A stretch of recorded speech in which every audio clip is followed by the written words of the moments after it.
Well, it's very interesting to see what kind of habits we imitate. So the author, James Clear, says that we imitate three types of habits. The ones from the close, so let's say, I don't know, your partner, your friends, etc. The many, so kind of mass movement, that's why everyone's watching the same series and doing the same things at the end. And the powerful, so maybe some star is doing some kind of diet and everyone's following it, right? You get it. So what can you do about it? This is something of the human nature, and what you can do is surround yourself by the right people. By the right people, I mean people with behavior you want to copy. So if you want to quit smoking and you're surrounded by smokers, it's very difficult. If you want to learn a language and you're surrounded by people who don't want to learn languages, it's very difficult, etc. So just find a community where the desired habit is really appreciated and lived.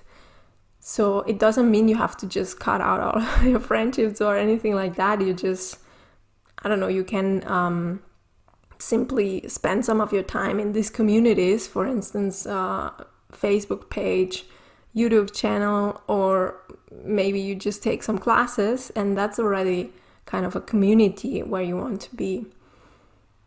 So let's go for number 8.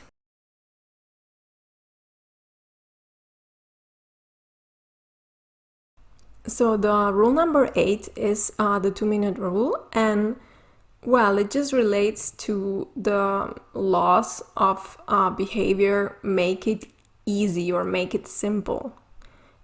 You can maybe not do 100 push-ups, but maybe you can do 1. And maybe if you stick to it, in some weeks you can do 20, right? But yeah, you should start with the simple. So you don't have time, you don't want to go somewhere for a course, whatever, then just spend 10 minutes a day or 5 minutes a day doing something for your language learning skills, maybe using an app or whatever you prefer to do. And that's already something. So don't be stuck in the all or nothing rule, because that's something that tends to happen when we have some goals. So, and now we go to number 9, which is kind of similar.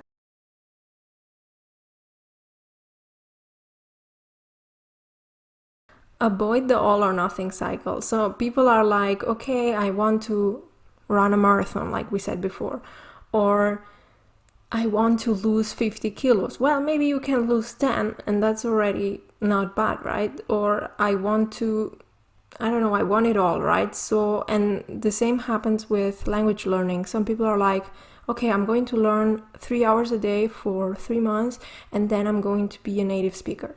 Well, that's really complicated because it doesn't fit in your life probably. And well, first of all, it's difficult to become a native speaker, but anyway, if you're capable, okay, but you have to, it's too complicated.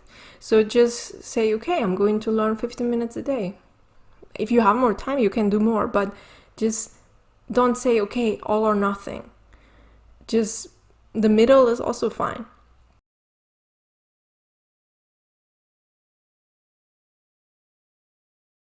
Don't only prepare, practice.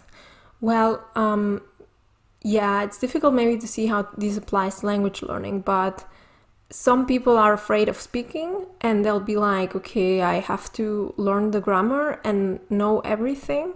And as soon as I know everything, then I can start speaking or writing. But the issue is this doesn't work like that.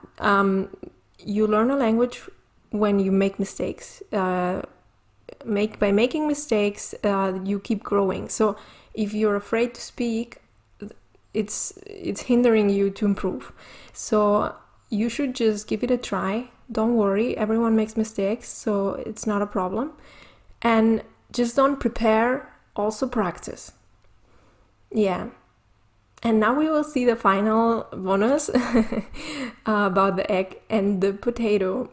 Okay, so I really like this metaphor from the author, to be honest. And I think it's interesting. So I don't know if I'm a potato or an egg. It doesn't really matter. The whole point is that we are different, and I'll show you how. So when you boil a potato, it used to be hard and it becomes soft. And when you boil an egg, it used to be soft and it becomes hard. So it's interesting to see that the same procedure makes different results in different people. What you can learn from that is that we're not all the same, and we don't have to follow the same paths to arrive at the same conclusion, or maybe we cannot arrive at the same conclusion. So you don't have to force yourself into doing something which is not in your nature, kind of. So for instance, you want to learn Italian, and you don't want to read books. You're not good at it, or you don't like it, just it's not something you have fun with, and maybe you just do a 1-week trip to Italy and learn it there. I don't know, but maybe someone else just from their couch using Duolingo app or some other app, and they're learning it. So it doesn't have to be the same way for everyone, and it doesn't really matter if you're an egg or a potato. You just have to be aware the way you are, what's your learning type, and what you have fun with, so that learning is fun and that you stick to it. So I hope you like this video, and I would really recommend to read the book, because those are like some, not say random, but I picked them myself. I don't know, maybe you would take some other conclusions from the book. And I only picked the ones that I thought could relate to language learning. There were some others which to me were really interesting, but they didn't relate to language learning, so that's why I didn't use them. Okay guys, hope you like it, and if you do, just give a thumbs up and subscribe, and also let me know if there's something you didn't like. You can just write it in the comments, and then I can improve for the future. Okay, bye!